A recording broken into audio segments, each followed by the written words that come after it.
Graça e paz da parte de Deus nosso Pai e de Jesus Cristo, nosso Senhor. Eu fico muito honrado de pregar aqui, mas eu, de fato, rogo que a misericórdia divina é que haja mesmo nos nossos corações, porque o texto de hoje não é muito fácil, assim como não é todo o livro de Malaquias. Eu percebo claramente que as pessoas, de modo geral, não se sentem muito à vontade de ler este livro, porque este livro denuncia do coração de Deus para o coração do povo de Deus aquilo que falta ao povo de Deus. E quando a gente é cobrado, a gente não se sente confortável. A gente não se sente bem. Palavra do Senhor aberta em Malaquias, o capítulo 3, e o trecho que nós vamos ler começa no versículo 6. Malaquias 3, de 6 até 12. E diz assim: porque eu, o Senhor, não mudo. Por isso vocês, filhos de Jacó, não foram destruídos. Desde os dias dos seus pais, vocês se afastaram dos meus estatutos e não os guardaram. Voltem para mim e eu voltarei para vocês, diz o Senhor dos Exércitos. Mas vocês perguntam, como havemos de voltar? Será que alguém pode roubar a Deus? Mas vocês estão me roubando e ainda perguntam, em que te roubamos? Nos dízimos e nas ofertas. Com maldição vocês são amaldiçoados, porque estão me roubando, vocês, a nação toda. Tragam todos os dízimos à casa do tesouro, para que haja mantimento na minha casa. Ponham-me à prova nisso, diz o Senhor dos Exércitos, se eu não lhes abrir as janelas do céu e não derramar sobre vocês bênçãos sem medida. Por causa de vocês, repreenderei o devorador, para que não consuma os produtos da terra, e não deixarei que as suas videiras nos campos fiquem sem frutos, diz o Senhor dos Exércitos. Todas as nações dirão que vocês são felizes, porque vocês serão uma terra de delícias, diz o Senhor dos Exércitos. Meus irmãos, por 3 vezes nas Escrituras nós encontramos esta frase: o justo viverá por fé. O que é que isto significa exatamente, uma pessoa viver por fé? Fé em si mesmo, fé no seu próprio potencial, fé numa religião, fé num sistema de valores, numa ideologia. Na verdade, uma das expressões diz assim: o meu justo viverá por fé. E quem está falando é Deus. E naturalmente, quando a gente pensa na vida por fé, é por fé na pessoa de Deus, é por fé na obra executada por Deus em Cristo Jesus na cruz do Calvário. Neste nosso tempo da graça, neste nosso tempo do Novo Testamento, certamente nós precisamos prestar atenção nisto, que a nossa fé é cristocêntrica, é uma fé centrada na pessoa e na obra de Jesus Cristo o tempo todo, não é? Existe uma expressão, por exemplo, do Antigo Testamento que diz: maldito o homem que confia no homem e faz do seu braço a sua salvação. Não é prudente, não é certo confiar em nós mesmos, até porque o nosso coração, diz a Escritura, é um coração enganoso. Nós nos enganamos, nós nos iludimos, nós temos a tendência de confiar nos nossos instintos.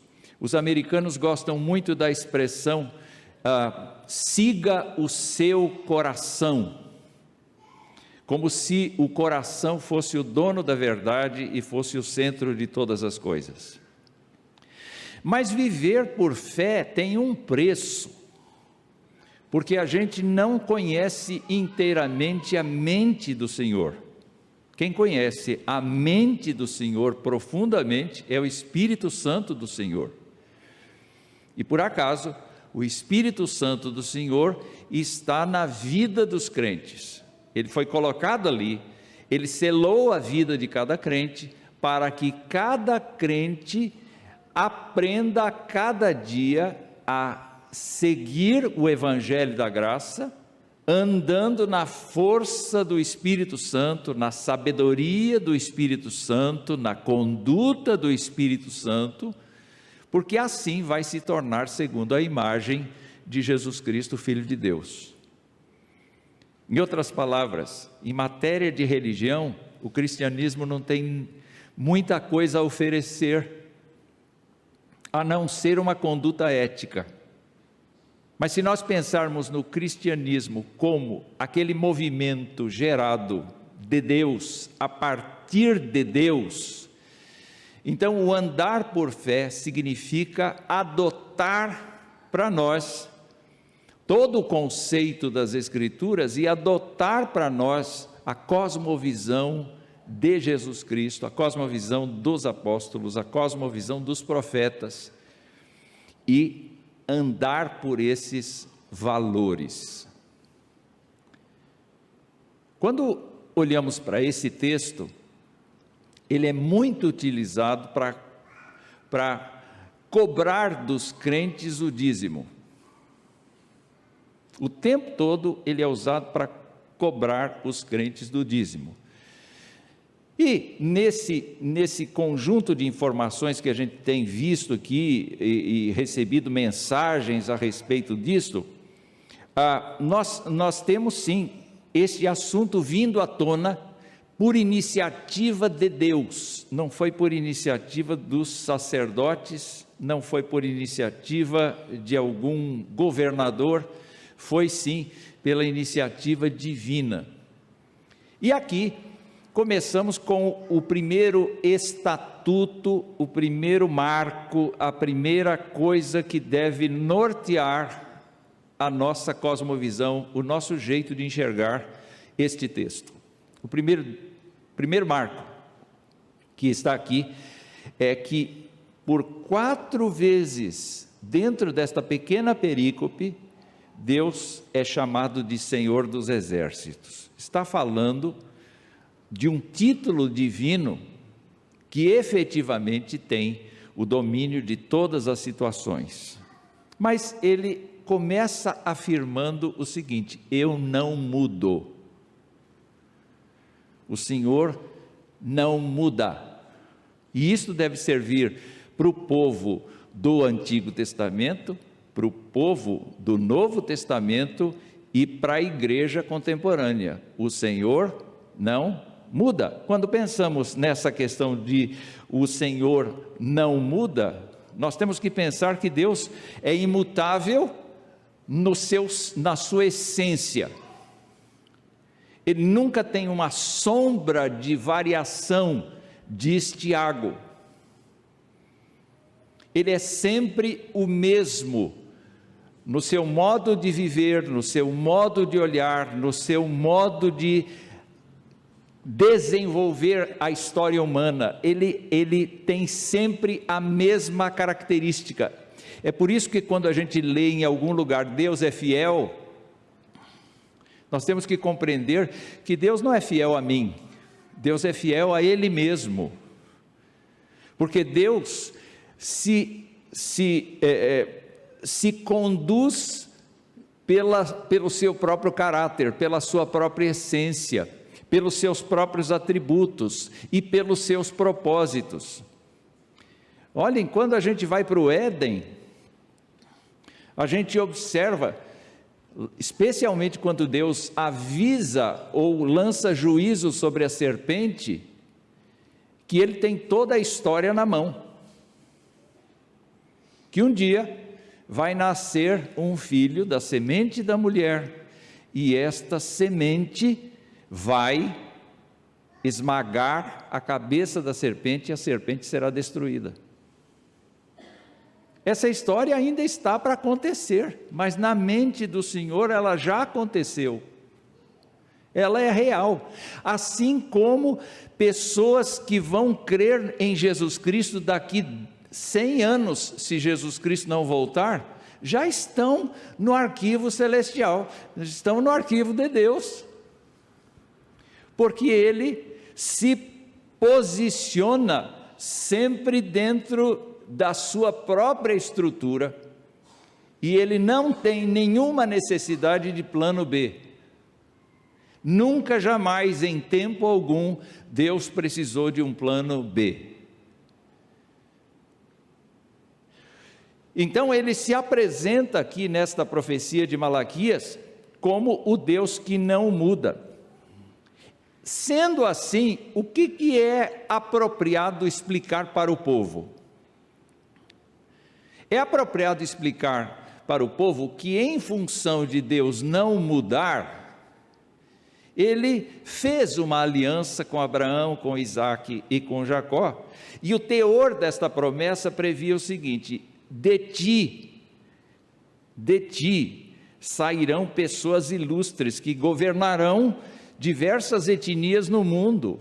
De ti sairão pessoas das quais eu serei o seu Deus, no decurso das gerações. Em outras palavras, o que a gente percebe é que Deus, ao chamar Jacó daquela visão da escada, reafirmou coisas que ele tinha dito ao avô Abraão. E quando Moisés, muitos séculos depois, vários séculos depois, ouve as palavras de Deus, Deus vem com a mesma promessa: olha, eu estou tirando este povo do Egito para trazê-lo à terra prometida, como eu falei com Abraão, como eu falei com Isaque, como eu falei com Jacó. Ele não muda.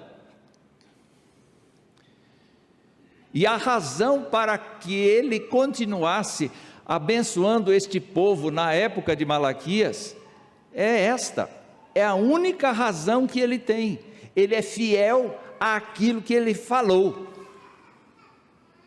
E por conta dele falar aquilo, e por conta de determinar os passos para que aquilo acontecesse, é que o povo, embora não merecesse, sob circunstância nenhuma, o favor de Deus, Deus estava investindo no povo. Eu quero dizer para você que, se nós contabilizássemos os erros que nós cometemos, Deus nos consumiria. E sabe por que Ele não consome? Porque Ele prometeu nos salvar. Ele prometeu nos perdoar. E é por isso que, na sua grandeza e na sua santidade, Deus exerce paciência conosco, e além da paciência que Ele exerce misericórdia. Jeremias estava depressivo, em Lamentações, e ele disse assim: eu quero trazer à memória alguma coisa que pode me dar esperança. E qual é a coisa que trouxe esperança para ele? As misericórdias do Senhor são a causa de não sermos consumidos. E as misericórdias do Senhor se renovam todos os dias. Já pensou? Já pensou? Por que Deus insiste comigo, com você? Porque Ele é fiel a Ele mesmo e nos ama demais. Acontece que o povo não tem uma disposição. Naquele momento o povo está vivendo uma crise espiritual muito grande, voltou do exílio, passou quase um século depois do exílio, e a vida não se mexia. Eles se achavam um povo escolhido de Deus, eles se achavam o povo predileto de Deus. O salmista canta: e não fez isso a nenhuma outra nação. Bendito, como é que é aquela frase que diz que o povo que pertence ao Senhor é bem-aventurado? Pois é, esse povo estava espiritualmente enfraquecido. Por Malaquias a gente percebe a situação. Os sacerdotes estavam aceitando qualquer sacrifício do povo, não tinha problema nenhum chegar com um animal doente, ou com uma oferta pela metade. Estava uma anarquia espiritual em Israel, e o povo estava completamente fora, deslocado da sua visão de que era povo de Deus. Ouvimos no domingo passado o fato de que o povo lamuriava contra Deus, dizendo: Deus, o Senhor prefere os que não gostam de Ti do que nós, porque as pessoas prosperam, as pessoas têm riquezas, ganham rios de dinheiro fazendo bobagens, e no entanto nós que seguimos a Tua palavra, que obedecemos os mandamentos, que cumprimos a agenda de sacrifícios que o Senhor estabelece, a gente não sai do lugar. Antes a gente era um reino poderoso, com Davi, com Salomão. O que a gente é hoje? Hoje a gente é uma colônia de judeus inserida no nosso próprio território, mas sob o comando persa. Nós temos governadores que nos governam de fora. Nós somos nada perante a comunidade mundial. O que aconteceu? Então, esse tipo de situação exclui a fé na palavra, exclui a fé nas promessas, exclui a fé nas profecias. A pessoa começa a viver por sua própria cabeça, apesar de ter um credo, apesar de ter uma escritura, apesar de ter toda uma graça oferecida. Os israelitas desprezaram a Deus, insultaram a Deus, não atenderam para a justiça de Deus que estava manifesta nesta palavra. E queridos irmãos, quando olhamos para a situação do povo, nós vamos ver uma coisa interessante. Deus diz assim no versículo 7: desde os dias dos seus pais, vocês se afastaram dos meus estatutos e não os guardaram.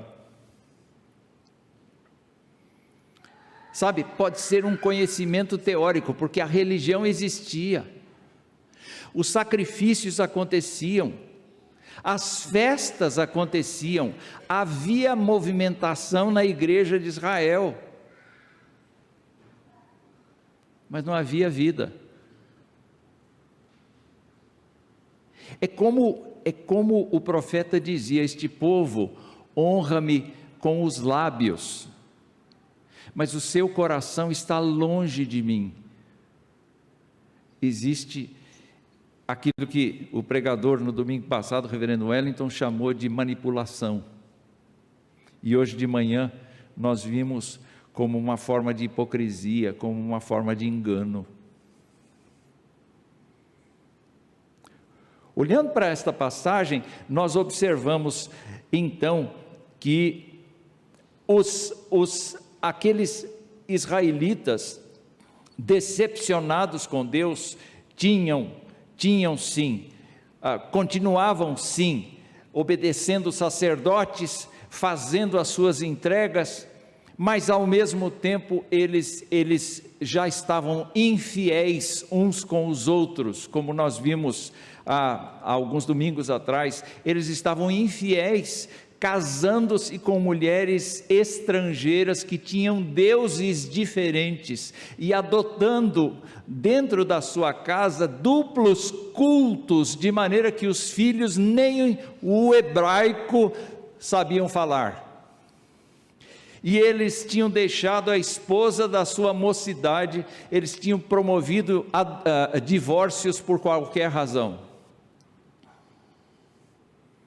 Eles tinham dispersado, eles não pareciam povo de Deus. Como Deus não muda, e Deus exerce paciência, e ele diz aqui no final do verso 6, por isso vocês não foram destruídos, não é? Mas vocês se afastaram de mim desde os tempos dos seus pais, vocês não guardaram os meus estatutos, mas eu queria dizer para vocês, voltem para mim. Voltem para mim. O que Deus está dizendo? Está dizendo para aquele povo, vocês levam uma vida miserável. E ele vai dizer no verso 8, como isso pode acontecer, não é? Ou melhor, no verso 8 não, no verso 9, ele diz assim, com maldição vocês são amaldiçoados porque estão me roubando, vocês a nação toda. Olhando para a passagem, nós verificamos que Deus está dizendo assim, a despeito de vocês serem tão infiéis a mim, por causa da minha fidelidade para comigo mesmo, eu os chamo de volta. E ao chamar de volta, ele diz assim, voltem para mim, e eu voltarei para vocês. Voltem para mim. O que significa voltar para mim? Se arrependam. Olhem para as suas vidas, olhem que tipo de vida vocês estão tendo, olhem que tipo de situação vocês estão vivendo, e de quem é a responsabilidade? É de vocês. E por que a responsabilidade é de vocês? Porque eu não mudo. As minhas leis foram dadas a vocês, e vocês lá atrás, no tempo de Moisés, disseram para Moisés, tudo que o Senhor determinar, nós faremos. Eu estou esperando aquilo.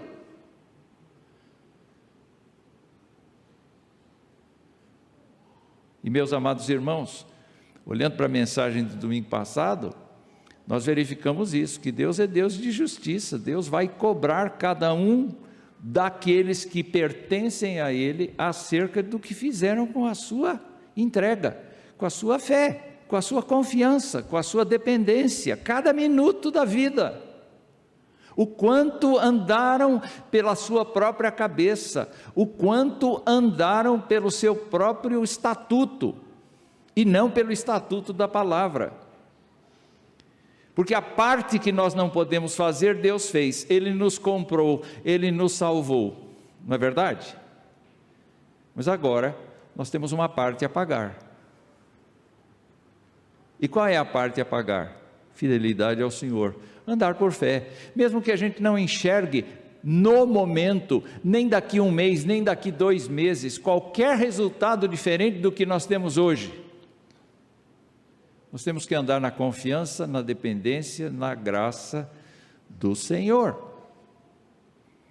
Esse era o erro do povo, o ser humano ali se mostrava mutável, se regia pelo que considerava ser certo para si mesmo, e os filhos de Jacó estavam se afastando dos estatutos e não os guardando. Isto não significa que eles não deixassem de oferecer sacrifícios. Quando a gente vai para o tempo de Jesus, por exemplo, a gente vê que há uma constante atividade religiosa das pessoas. Entretanto, o que a gente verifica também é que Jesus Cristo considera que as pessoas não são honestas para com Deus. Aquilo é fachada, aquilo é fachada. E nós entramos então no assunto que Deus vai tocar a partir de agora, no verso de número 8. E ele pergunta: será que alguém pode roubar a Deus? E roubar aqui, a ideia é de arrancar à força. Não é um furto que a gente não percebe, é um assalto, é uma coisa violenta, é tentar arrancar da pessoa o que ela tem. E a pergunta é: será que alguém pode roubar a Deus? Antes que haja uma resposta, Deus diz: vocês estão me roubando, e ainda pergunta: em quê? Em quê? Em que nós te roubamos? Em que nós te assaltamos? Em que nós te delapidamos? Nos dízimos e nas ofertas. O dízimo, vocês sabem, é a 10ª parte ou uma das 10 partes do que a pessoa recebe. Quem não recebe nada, não tem que dar parte nenhuma. Mas quem recebe, tem que dar uma parte das 10. Entretanto, quando olhamos para essa instituição, nós vemos que essa instituição é uma prática da antiguidade. Nós nos lembramos, por exemplo, que Abraão deu dízimos a Melquisedeque, e não havia nenhuma determinação para ele ser dizimista, era um costume, havia lá. Só que Deus introduz esse conceito dentro da sua aliança com o povo. E é muito interessante a gente observar, então, que Deus tem a seguinte mente. Inicialmente, Deus diz assim: toda a pessoa que abrir a madre, todo menino que abrir a madre de sua mãe, será consagrado a mim. Então, se você tem 3 meninas, mas se você tem um menino, esse menino, o primogênito, é consagrado a Deus. É assim que Deus estabeleceu este conceito naquele tempo. Mas chegou um determinado momento que Deus disse assim: eu estou agora substituindo.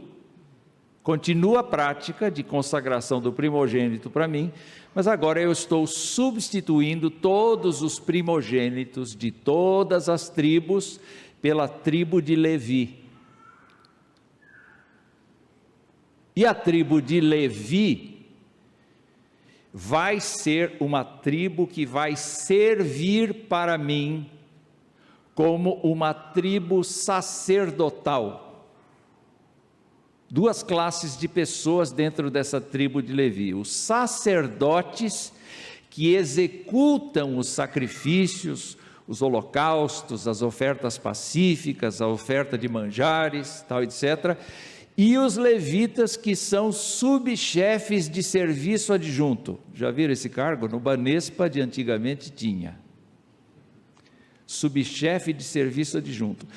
Eles serão os assessores dos sacerdotes. Eles não terão liberdade de sacrificar, mas eles terão várias atividades de assessoria. Eles ajudarão nos sacrifícios, no sentido de preparar as coisas, eles cuidarão do tabernáculo, eles cuidarão da música, eles cuidarão da guarda do tabernáculo, eles guardarão da montagem, guardarão a desmontagem. Eles serão uma tribo específica para isto.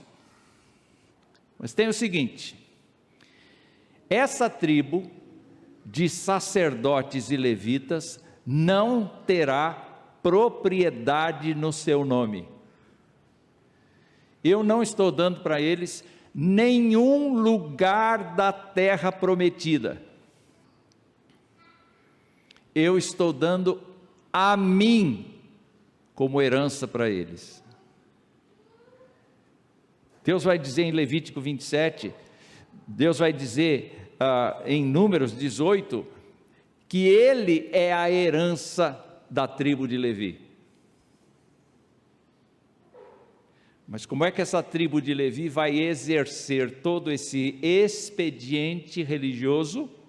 Vai cuidar de situações de purificação, como nós vimos hoje, vai cuidar de todas as situações que sejam situações importantes na vida do povo. Não vão ser governadores, eles vão ser auxiliares da administração.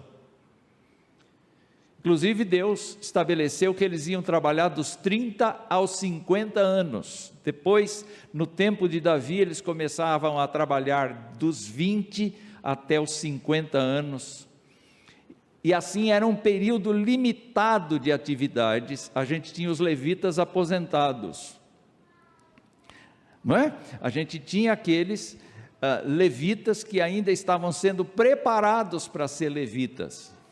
De qualquer maneira, quem nascia na tribo de Levi sabia que mais tarde ia ter que ser ministro do templo, e não ia ter terra. Claro, ia viver em cidades que Deus tinha estabelecido para eles no território. Claro, eles teriam alguma infraestrutura, uma casa para morar, alguma coisa para a sua manutenção, mas como é que eles sobreviveriam? Pelos dízimos de todas as outras tribos. Então Deus, no decurso da história, dividiu a tribo de José em Efraim e Manassés, completando 12 tribos que sustentam a tribo de Levi. Estão entendendo? Mas é interessante que quando Deus trabalha a ideia do dízimo, Ele está dizendo o seguinte: em primeiro lugar, esse dinheiro arrecadado do resultado das suas colheitas, do resultado da venda do gado, de todas as operações financeiras que vocês fizerem, esse dinheiro do dízimo será entregue aos levitas. E como é que os sacerdotes vão ser sustentados? Eles vão ser sustentados com o dízimo dos levitas, porque eles são em menor número. Então, quando a gente pensa no dízimo, a gente não pensa simplesmente no despojo de uma batalha, como foi o caso de Abraão, mas agora a gente pensa numa maneira pela qual o reino de Deus em Israel está estruturado. O dízimo está conjugado ao serviço religioso. No caso das pessoas pararem de dizimar, obviamente, não havia como os levitas sustentarem sua casa, porque não entrava dinheiro na casa do tesouro, não entrava condições de sustento, e eles tinham que ir e procurar arrendar uma terra, e eles iam fazer uma coisa que Deus não tinha estabelecido. Portanto, os levitas também eram impuros nesse sentido, porque não dependiam de Deus para sobreviver, mas tinham que depender de si mesmos para realizar, para a manutenção da sua família. O resultado disso tudo está dito no verso 9: vocês são amaldiçoados. Quando a gente fala de maldição, é claro que a gente tem que pensar na maldição como Deus faz. Como é que Deus faz a maldição? Deus tira. Simples assim. Deus tira. Querem ver?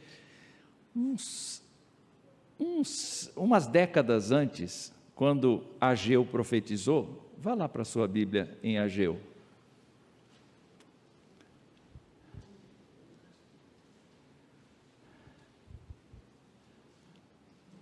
Capítulo 1, na minha Bíblia é página 1034, do Antigo Testamento. Presumo que na sua também, não é? Se você comprou aqui, não é? Não é? Então, tem isso de bom. Verso 4 do capítulo 1, o profeta pergunta assim: acaso é tempo de vocês morarem em casas luxuosas enquanto este templo permanece em ruínas? Portanto, assim diz o Senhor dos Exércitos: considerem o que tem acontecido com vocês. Vocês semearam muito e colheram pouco, comem, mas isso não chega para matar a fome, bebem, mas isso não dá para ficarem satisfeitos, põem roupa, mas ninguém se aquece, o que recebe salário recebe-o para colocá-lo numa sacola furada. Assim diz o Senhor dos Exércitos: considerem o que tem acontecido com vocês. Vocês vão até o monte, tragam madeira, reconstruam o templo, dele me agradarei e serei glorificado. Diz o Senhor: vocês esperavam que fosse muito, mas o que veio foi pouco, e esse pouco, quando levaram para casa, eu o dissipei com um sopro. Em outras palavras, o que nós estamos assistindo aqui é que a maldição de Deus é ele ativamente rejeitar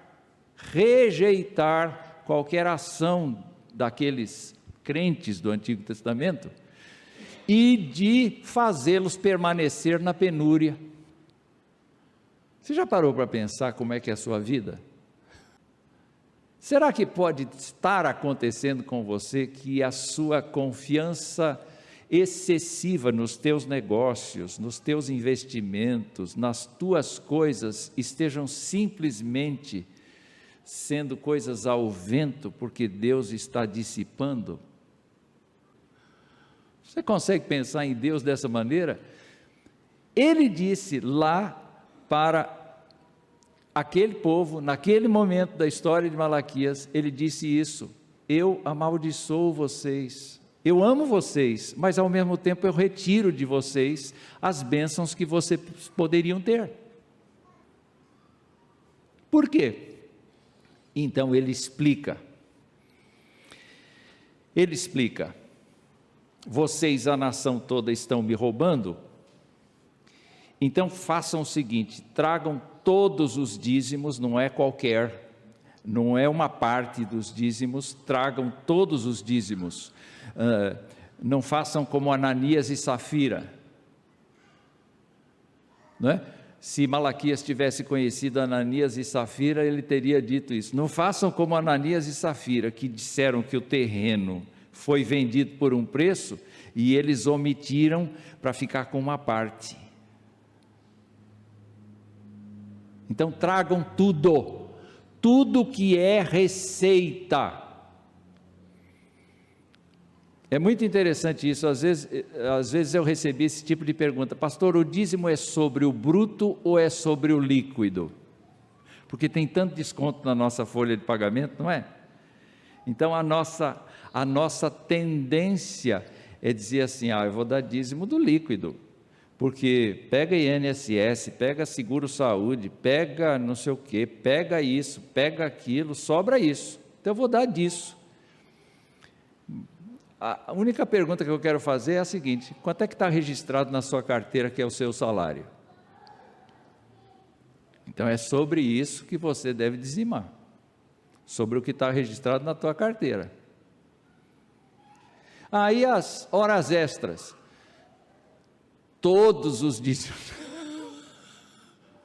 todos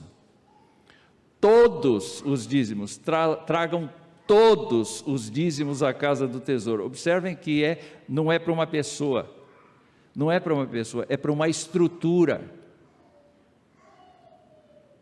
Percebam que os dízimos ali eram para sustentar numerosas famílias, mas não só numerosas famílias, mas todo o esquema do culto em Israel.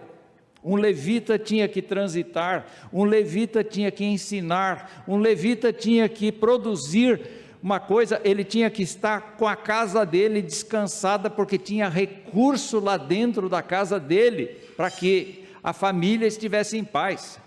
Sem isso, eles se foram, o culto morreu. Por que é necessário trazer os dízimos à casa do tesouro? Exatamente porque o culto morre sem ele.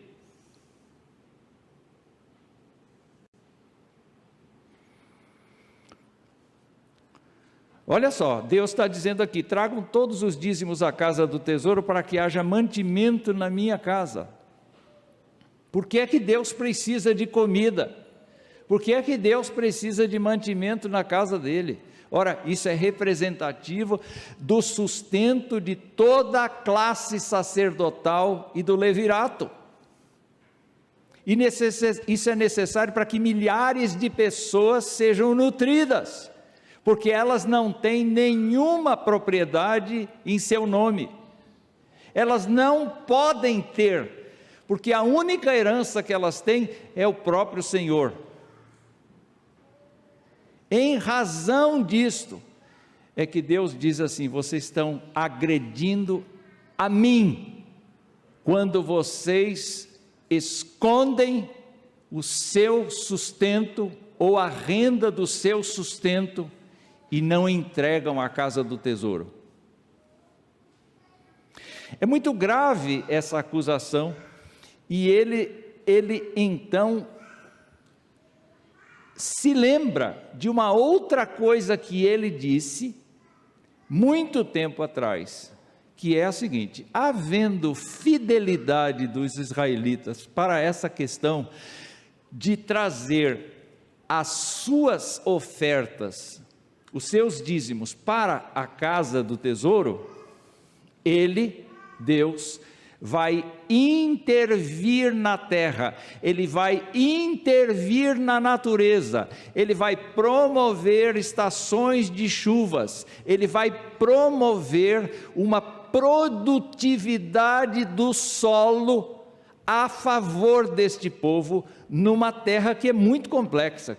Quando a gente vai ver, quando a gente vê alguma coisa de Israel, a gente sabe sim que é uma terra muito difícil, e que eles estão tendo lá verdadeiros milagres na agricultura, por conta da sabedoria de usar bem os elementos que eles têm nas mãos. Mas naquele momento, Deus estava dizendo assim: olha, vocês fazendo a sua parte, sendo fiéis a mim, vocês verão eu abrir as janelas do céu e derramar sobre vocês bênçãos sem medida. Quando a gente pensa na bênção sem medida, cada israelita teria um carro 0 quilômetro, não é? Milhares de dólares americanos na poupança deles, não é? Nada disso. Nada disso. Dê uma espiada, por favor, em Levítico capítulo 26, para a gente entender o que era Deus abrir as janelas dos céus. Levítico 26, começando do verso 3, Deus diz assim: se andarem nos meus estatutos, acharam aí? Levítico 26, de 3 em diante. Se andarem nos meus estatutos, guardarem os meus mandamentos e os cumprirem, naturalmente aqui está incluído o dizimar, tá bom? Está incluído o dizimar. Então eu lhes darei as chuvas. Esse era o presente de Deus. Eu lhes darei as chuvas na época certa. A terra produzirá a sua colheita, e a árvore do campo dará o seu fruto. A debulha dos grãos se estenderá até o tempo da vindima das uvas, e a vindima se estenderá até o tempo da sementeira. Vocês comerão o seu pão à vontade e habitarão em segurança na sua terra. Estabelecerei paz na terra. Vocês se deitarão e não haverá quem os atemorize. Afastarei da terra os animais nocivos, e pela terra de vocês não passará espada.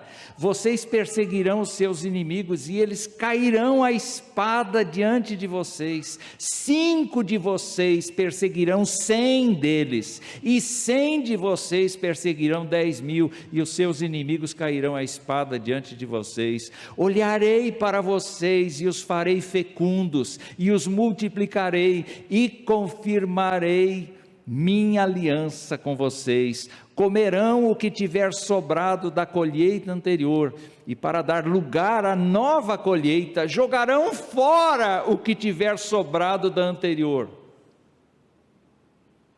Vocês estão entendendo o que é abrir as janelas dos céus? São coisas reais, são coisas para o sustento, são coisas para o progresso do povo.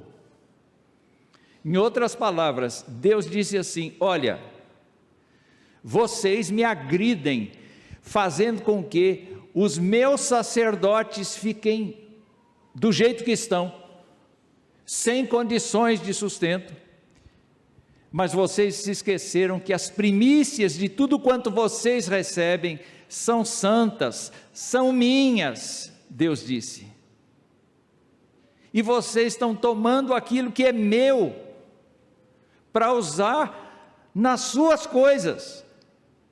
É por isso que vocês trabalham, e vocês não recebem aquilo que eu poderia lhes dar. Não é o que o mercado poderia dar, é o que Deus poderia dar. Eu me lembro de que Jesus Cristo, no Sermão do Monte, diz assim: olha, os gentios se preocupam com o que comer, o que beber e o que vestir, mas vocês não são assim. Ele diz: busquem o reino de Deus e a sua justiça, e o que comer, o que beber, o que vestir vos será acrescentado. Vida de fé é isto, e o povo não estava querendo. E nós também estamos num mundo tão competitivo que nós entramos no jogo. Falando em jogo, eu de vez em quando jogo aqui no tablet.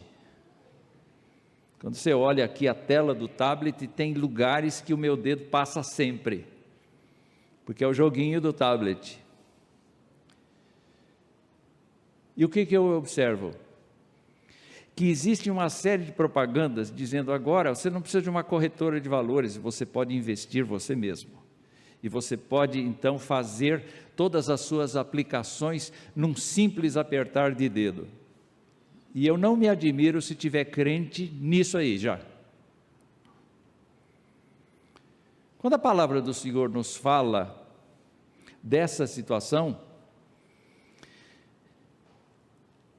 ela nos mostra com clareza, queridos irmãos, que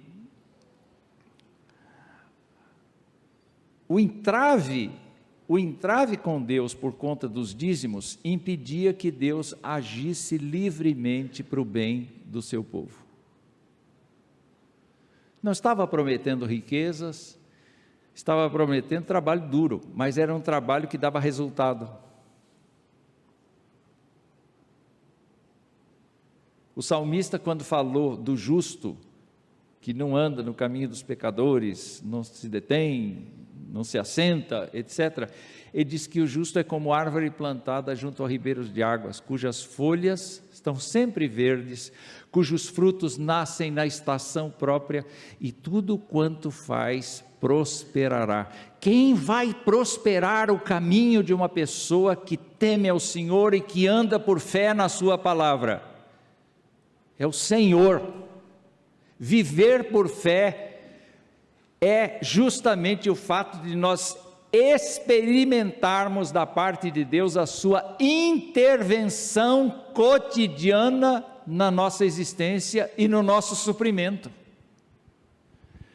Agora, quando nós vamos para o Novo Testamento, o Novo Testamento quase não fala de dízimo.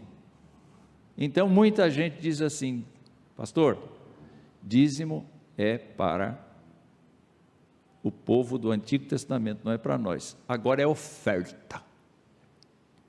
A gente dá segundo o coração.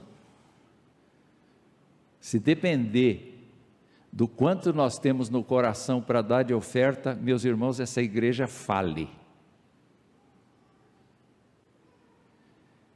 Porque nós colocamos as prioridades no aluguel, nós colocamos as prioridades no plano de saúde, colocamos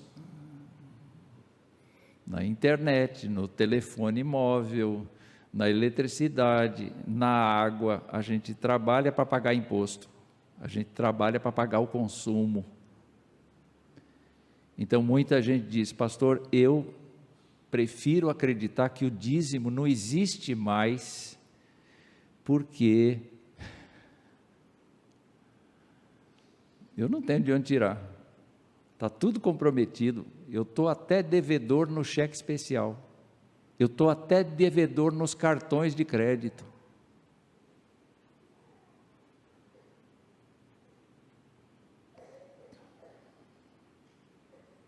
Eu não posso ser dizimista, e eu não creio que o dízimo seja para hoje. Eu quero dizer o seguinte: você olhando para o Novo Testamento não vai dizer seja dizimista, não seja dizimista.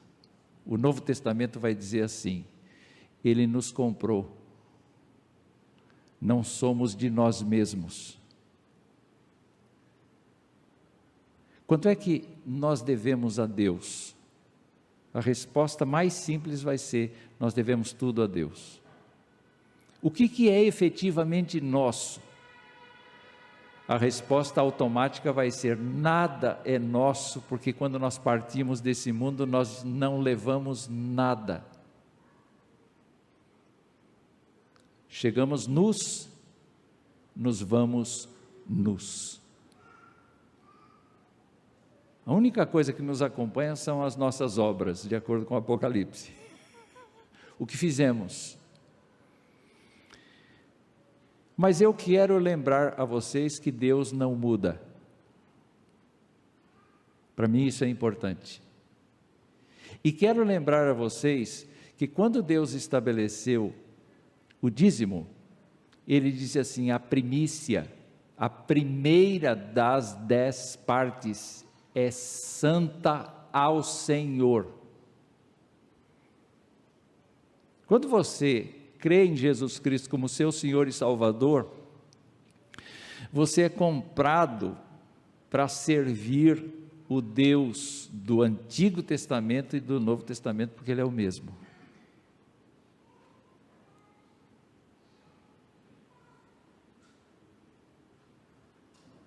Quando nós olhamos para a oferta, nós temos 3 episódios interessantes. Primeiro, a construção do tabernáculo, depois a construção do templo de Salomão, depois nós temos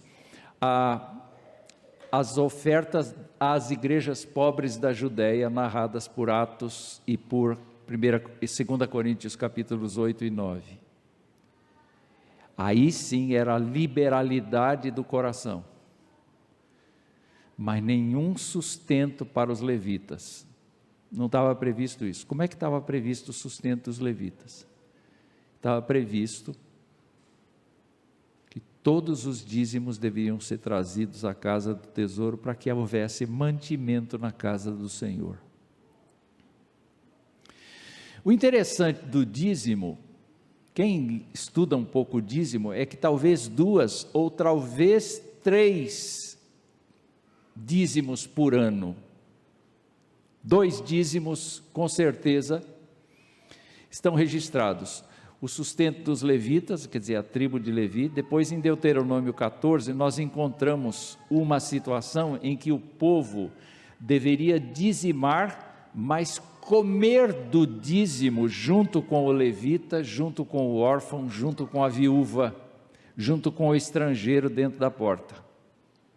E depois a gente vê uma outra situação de que o dízimo deveria ser recolhido a cada 3 anos e dado aos órfãos, às viúvas e aos estrangeiros necessitados dentro das portas. Ou seja, a função do dízimo era cuidar da classe sacerdotal para que houvesse fé em Israel, houvesse trabalho espiritual em Israel e houvesse assistência social.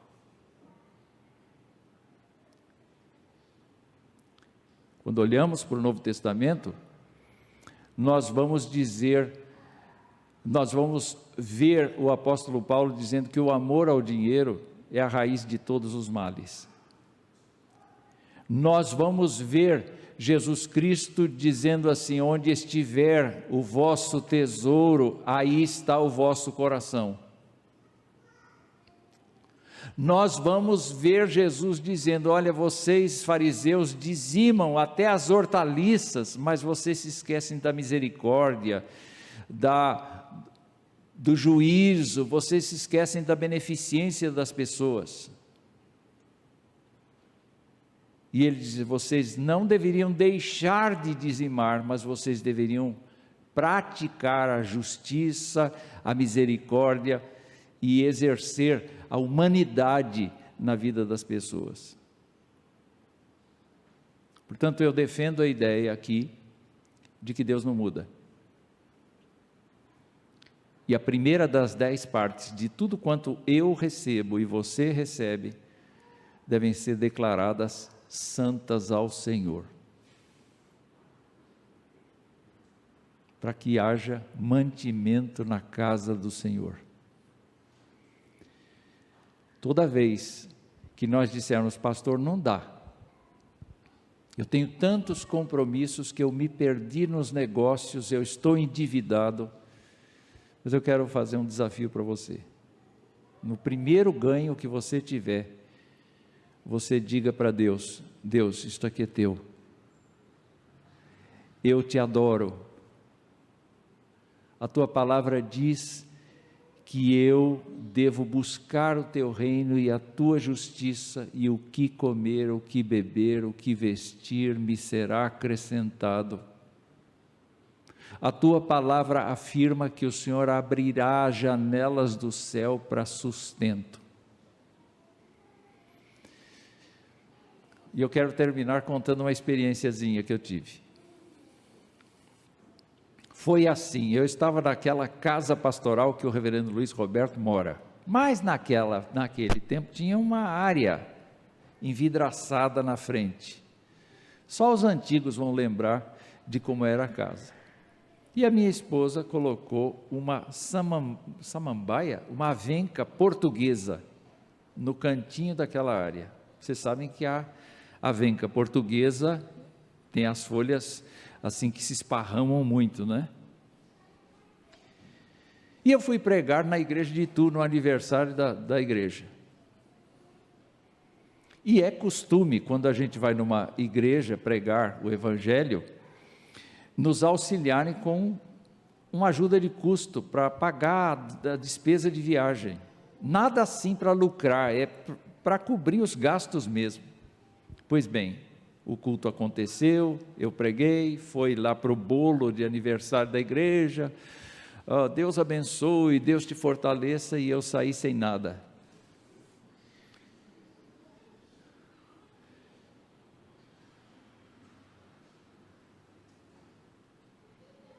E eu ganhava salário mínimo aqui, era salário mínimo mesmo, de pastor, era muito pouco. Só para vocês terem uma ideia, eu abri mão de um salário de 200 mil cruzeiros novos na época para ganhar 80 mil cruzeiros novos aqui de tempo integral. A igreja arrecadava naquele tempo 250 mil cruzeiros novos. Eu quase ganhava o que a igreja arrecadava. E eu abri mão do emprego e eu vim para cá pela fé. Então, eu vivia com um orçamento muitíssimo apertado, e o meu dízimo tinha caído para chuchu. A igreja me deu um fusquinha branco. tinha combustível no carro para visitar os crentes, e eu não tinha dinheiro no bolso para comprar leite para as crianças. Eu saí naquela tarde dizendo assim: Senhor dos Exércitos, tenha santa paciência, eu sou dizimista, tua palavra diz que o Senhor cuida, tua palavra diz que fui moço, já sou velho e jamais vi o justo a mendigar o pão, e eu estou sendo obrigado a mendigar o pão aqui, eu vou ter que pedir emprestado para alguém para comprar leite. E eu fui numa crise tremenda naquele carro, não sei se passei farol vermelho, mas eu fui numa crise danada, e fui visitar os crentes, passei na casa dos crentes, orei com os crentes.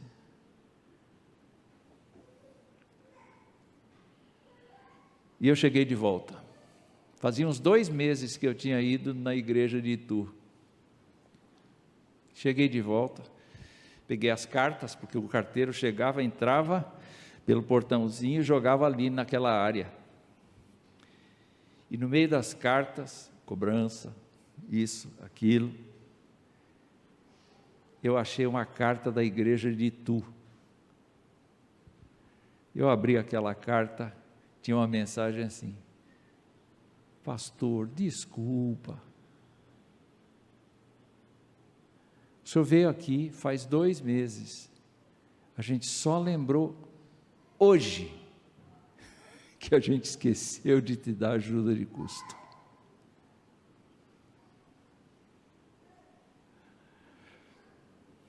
Tinha um cheque. Eu disse assim: Senhor, estou calado, não quero falar nada, porque eu sei que se naquele dia eu tivesse recebido aquele dinheiro, eu tinha gasto. O Senhor guardou exatamente para o dia em que eu gritei desesperado. Mas não foi só essa experiência, aqui a hora é muito avançada já, mas eu queria dizer para vocês que Deus nunca deixou de honrar a minha vida. Eu sou dizimista desde os meus 14 anos de idade. Eu estou com 71 anos. E Deus honrou cada passo, simplesmente porque existe uma atitude no coração que é dizer: Deus, isto não me pertence, isso pertence ao Senhor, para a tua glória, para a tua honra, para benefício da missão, para benefício do pastoreio, para benefício do aconselhamento, para benefício da própria igreja se reunir e ter recursos para poder realizar os trabalhos, para cuidar de pessoas que estão enfermas e necessitadas. Deus, eu entendo claramente que aquilo que o Senhor determinou para fazer no passado, serve para mim. Então eu queria fazer um desafio para você que não é dizimista. Se você tem renda, entregue o seu coração para Deus. Depois entregue o seu bolso, em nome de Jesus, e deixa Deus fazer a obra. Andar por fé. O meu justo viverá por fé. Não tenha medo. Não tenha medo. Porque o Senhor honra, o Senhor cuida, o Senhor sustenta, o Senhor abençoa, o Senhor abre perspectivas que você ainda não viu. Eu não estou falando que Deus vai te dar riqueza, não, mas eu estou falando que Deus vai cuidar de você.